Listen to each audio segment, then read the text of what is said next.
Bonjour à tous et bienvenue dans cette nouvelle émission de français de Scène TV Web.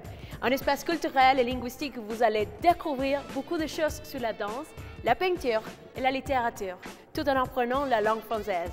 Soyez bien attentifs au reportage, car après chaque histoire, vous pourrez jouer en répondant aux questions posées dans le jeu À vous de jouer et vérifier si vous avez bien compris les reportages et les interviews. On commence maintenant avec notre ami Philippe.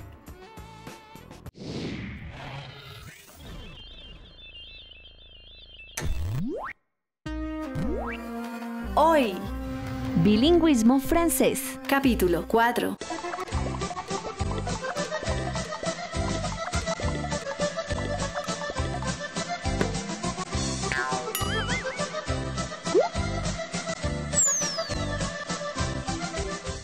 Bonjour à tous et bienvenue dans Parlons en français, une leçon qui fait partie de la stratégie TV Web SENA, le service national d'apprentissage, un service qui vous est destiné.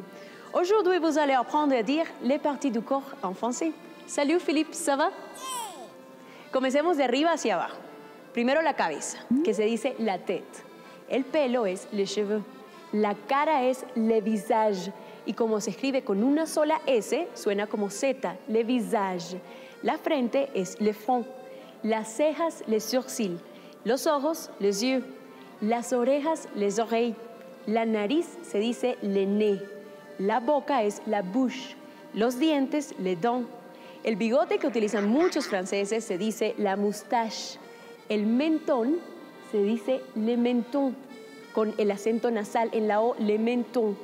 La barba es la barbe, el cuello es le cou, el brazo, le bras. La mano es la main. Los dedos, ya sea de las manos o de los pies, es le doigt. La espalda es le dos. El estómago se dice l'estomac. La pierna, la jambe. La rodilla, le genou. Los pies se dice les pieds. Y suena muy parecido al español. Voilà, c'est tout pour aujourd'hui et c'est très facile. Ici, en parlant en français. Merci pour tout, Philippe. Tu es magnifique. Au revoir. Ciao.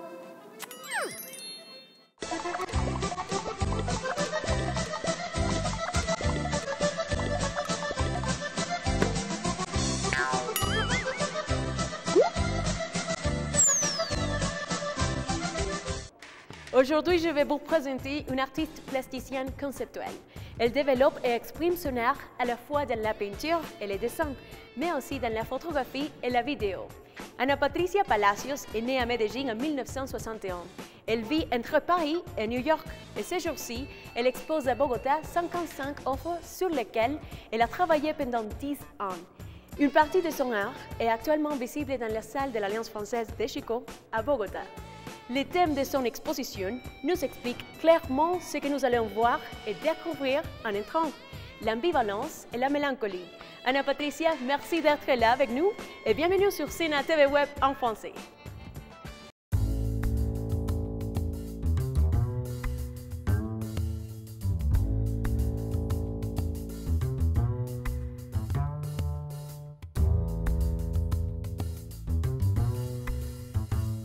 Je m'appelle Ana Patricia Palacios, et je suis artiste plasticienne, c'est-à-dire que je fais la peinture, les dessins, la photo et les vidéos. En fait, j'ai travaillé pendant longtemps à partir de différentes séries. Et cette série ont eu différents thèmes. J'ai passé pour beaucoup de différents thèmes. Au début, c'était la nature morte, jusqu'à arriver à la figure humaine.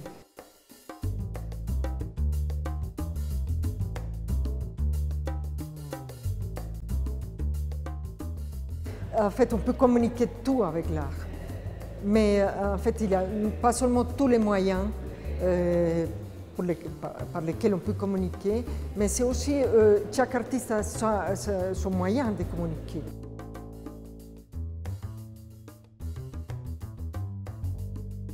Tous les artistes ont son propre message pour communiquer, et soit de la façon contemplative, de l'art contemplatif, soit de l'art politique, soit de l'art social. Il y a beaucoup de thèmes différents par lesquels on peut communiquer avec l'art.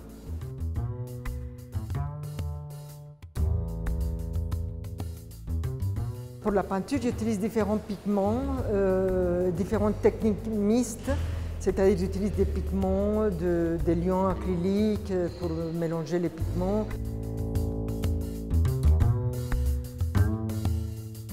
La couleur que j'utilise le plus souvent dans mon travail, c'est le rouge.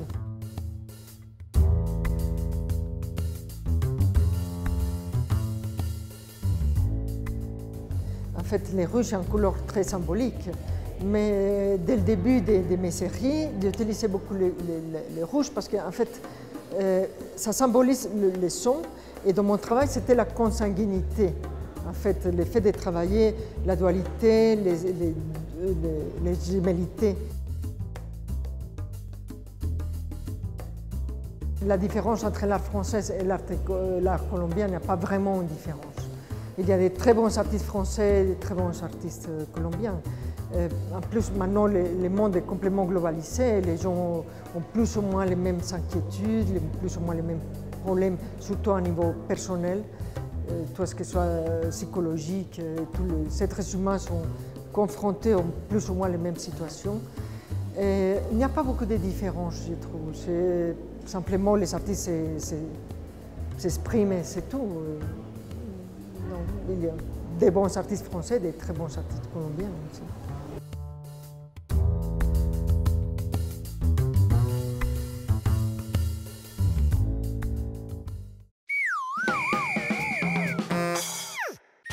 À vous de jouer. Maintenant, sur quel thème travaille-t-elle? A. La nature. B. La nature morte. C. Le rouge. D. La figure humaine. La réponse est D. La figure humaine. Trouvez l'intrus dans la liste suivante. A. Rouge. B. Feu. C. Vert. D. Bleu.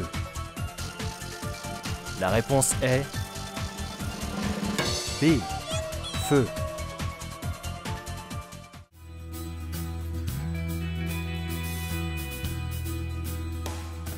L'art est tout ce qui nous paraît beau à travers les sens.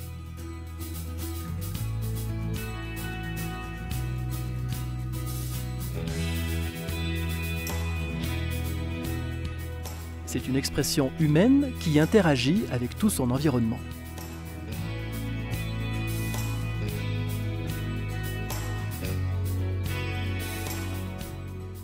L'art est le langage de la beauté où tout le monde peut interagir. Cependant, l'ouïe et la vue sont les principaux sens qui entrent en interaction. Il existe 7 types d'art.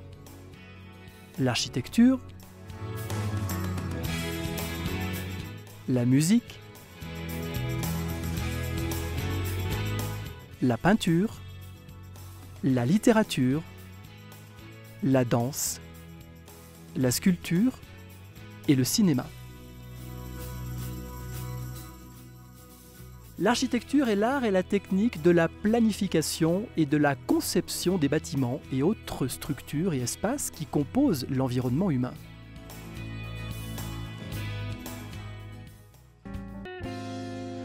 La musique est l'art d'organiser avec logique une combinaison de sons et de silences en utilisant les principes fondamentaux de la mélodie, l'harmonie et le rythme à travers la sensibilité personnelle.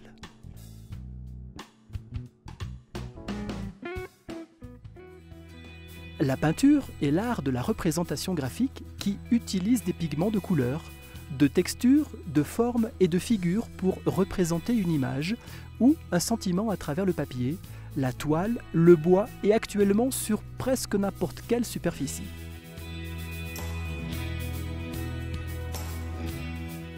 La littérature est l'art qui utilise les mots comme instrument. C'est aussi l'art de raconter des histoires, fictives ou réelles, et des poèmes.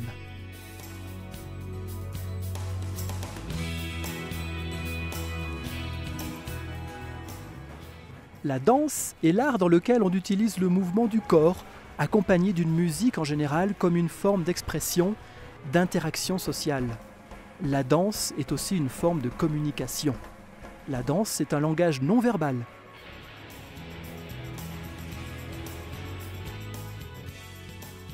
La sculpture est l'art de modéliser des formes avec de l'argile, de tailler dans la pierre, dans le bois ou dans d'autres matériaux. Le sculpteur s'exprime en créant des volumes et en façonnant des modèles.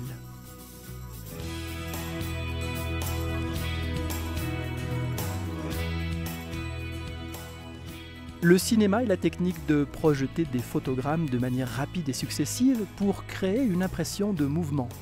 La vidéo a pour but de raconter des histoires et le mot cinéma représente aussi la salle où l'on projette les films.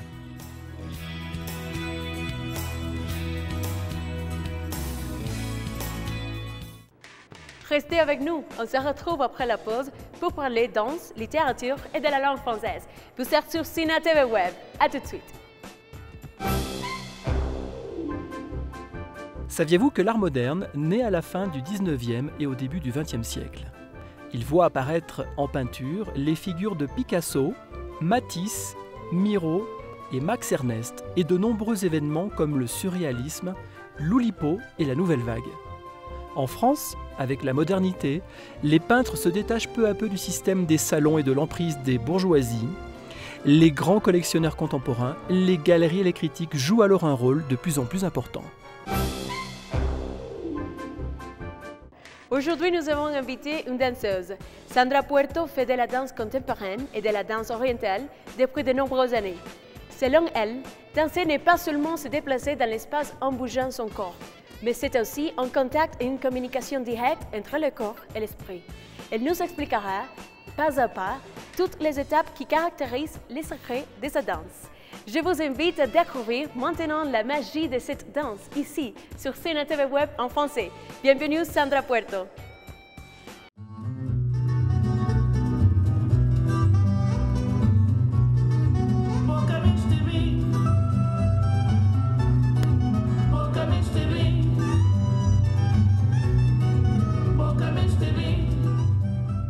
Bonjour, je m'appelle Sandra Puerto. Mon prénom artistique c'est Andreas. Nous sommes dans mon atelier de danse où je pratique tous les jours la danse et je donne des cours aussi. Depuis 18 ans que j'ai fait la danse. Moi, je pratique la danse contemporaine, mais j'aime beaucoup aussi la danse du ventre, c'est-à-dire la danse d'Orient. Je la pratique beaucoup aussi, je suis soliste. J'imagine mes chorégraphies et après je me présente.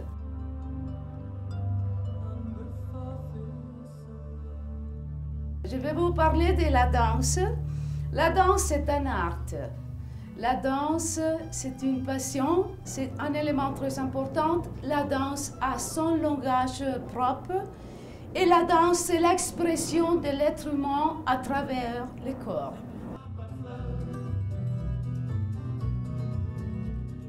Je vais vous parler aussi des bienfaits de la danse. Par exemple, la danse nous sert à nous exprimer, à nous connaître, à développer des habiletés comme la sensibilité, la conscience de nous-mêmes et de notre corps. Dès qu'on se connaît très bien dans son corps, pour pratiquer la danse, la chose principale, c'est avoir envie. Avoir envie de faire les choses et suivre sa passion personnelle.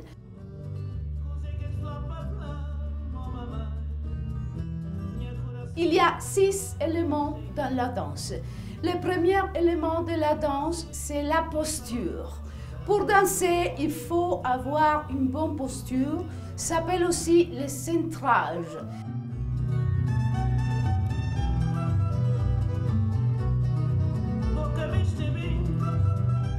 Le deuxième élément, c'est la gravité.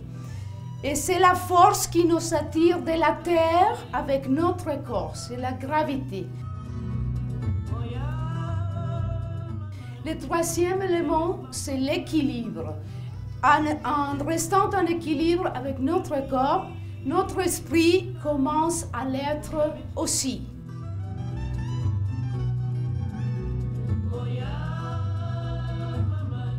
Le quatrième élément, c'est le déplacement dans l'espace. Il faut être conscient de tout ce qui nous entoure, vers cette direction, dans cette direction, dans les quatre directions, comme on peut dire qu'ils font les chats.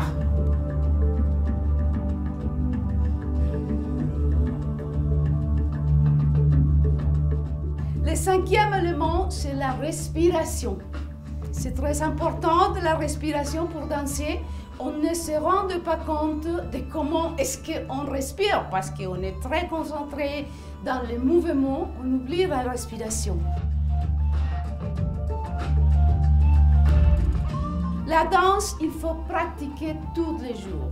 Ce n'est pas une chose que tu laisses et que tu prends, non. La danse, c'est pour pratiquer tout le temps, 1 heure, 2 heures.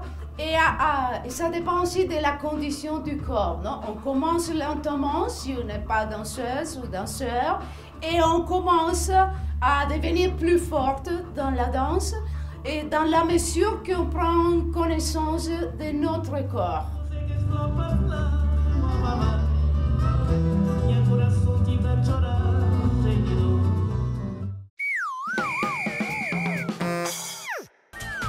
À vous de jouer. Quel est le prénom artistique de Sandra? A. Nadja. B. Sandaz. C. Andreas. D. Elle n'a pas de prénom artistique. La réponse est C. Andreas. Combien de pas nous a-t-elle expliqué? A. 6. B. 5. C. 3. D. 7. La réponse est A. 6. On se retrouve après la pause pour parler littérature et langue française. Vous êtes sur Cine TV Web. Ne bougez pas. À tout de suite. Saviez-vous que le hip-hop est avant toute chose un mouvement culturel et artistique complet qui est apparu aux États-Unis, dans le Bronx, quartier défavorisé de New York, au début des années 1970 ? Le hip-hop est une réponse aux conditions de vie régnant dans ces quartiers pauvres, mêlant des aspects festifs et revendicatifs. Originaire des ghettos noirs de New York, le hip-hop se répandra rapidement à l'ensemble des pays, puis au monde entier, pour devenir la culture urbaine phare du XXe siècle et l'une des danses les plus populaires en France. De la peinture à la danse, nous passons maintenant à la littérature française. On a visité la Nueva Librería Francesa à Bogota et Mercedes Obando, qui travaille dans cette librairie, nous parlera de la littérature française. Nous expliquera les différents types de littérature qui existent et nous conseillera la lecture de certains auteurs français incontournables. Bonjour Mercedes Obando, merci de nous recevoir et bienvenue sur Cine TV Web en français.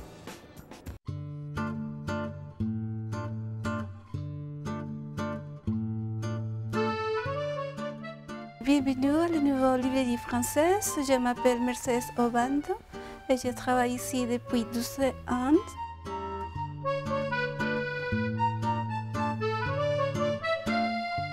Et tu peux trouver ici dans notre librairie plusieurs livres spécialisés. Tu peux trouver ici des livres de romans, de fiction, de drame, de fantastique, poésie.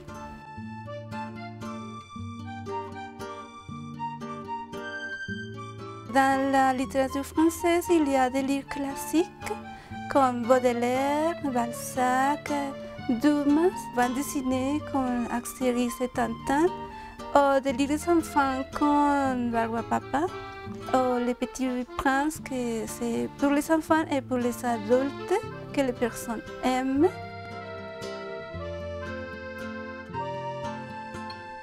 Dans ce moment, les personnes lisent Mère Lévy, un livre qui s'appelle Les voleurs d'ombre. Et c'est une histoire de deux enfants qui se retrouvent dans la vie. Et c'est une histoire très, très jolie.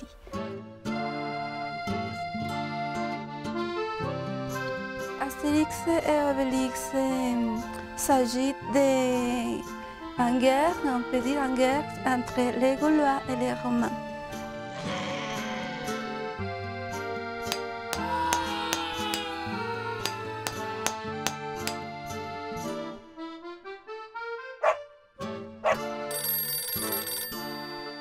Pour les Tintins, c'est un petit reporter jeune qui va de beaucoup d'histoires avec de différents personnages et de différents pays.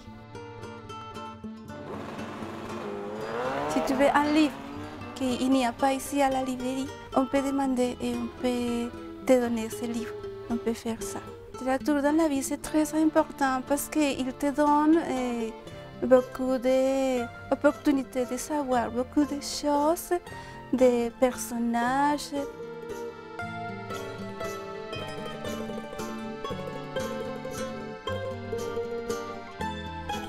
Nous sommes ouverts de 10h à 7h, de lundi à samedi. Bienvenue tous.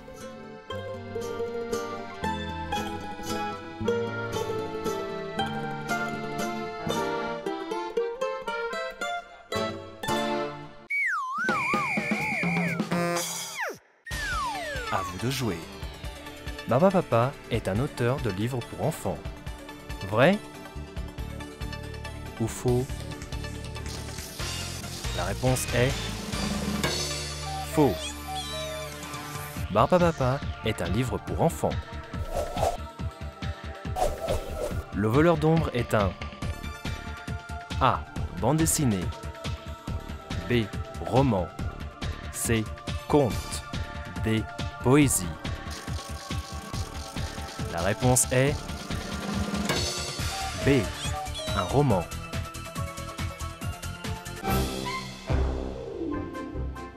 Saviez-vous qu'en 1969, le roman Les 100 ans de solitude, qui a valu le prix Nobel de littérature à l'écrivain colombien Gabriel García Márquez, a été nommé meilleur livre étranger en France ?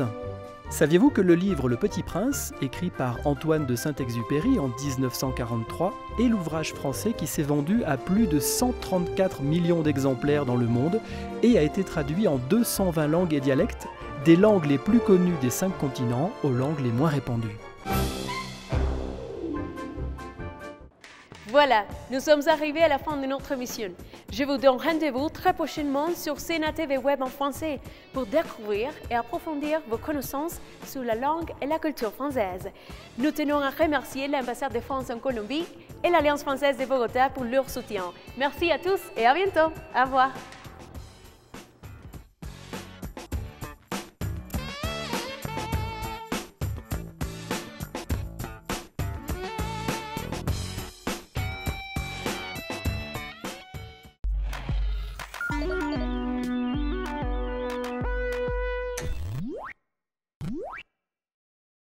Acabas de ver Bilingüismo francés. Capítulo 4.